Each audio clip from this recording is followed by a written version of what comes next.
Mother's day येतोय, पण खरंच साजरा करायचा आहे का? 3 वर्ष, 9 वर्ष ही नव्हती का हो कुणाची लेकरं? आज त्या आईचं मन काय सहन करत असेल. तिचं तर जगच संपलंय ना. तिच्यासाठी उरलाय का हो मदर्स डे? पुरावे आहेत, गुन्हेगार सापडलेत, तरीही न्याय मात्र नाहीये. ही आपली न्यायव्यवस्था की चेष्टा मस्करी? या उलट न्याय मागणाऱ्यांनाच मार दिला जातोय. ते गुन्हेगार ते सेफ कस्टडीमध्ये आहेत. महाराजांच्या काळात लागायचं का हो न्याय मिळायला एवढा वेळ?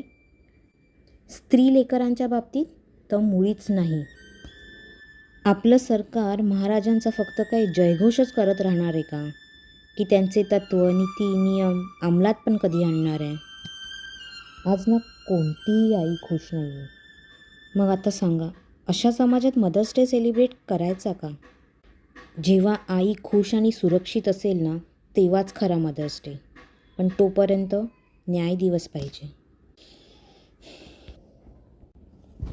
मदर्स डे येतोय, पण खरंच साजरा करायचा आहे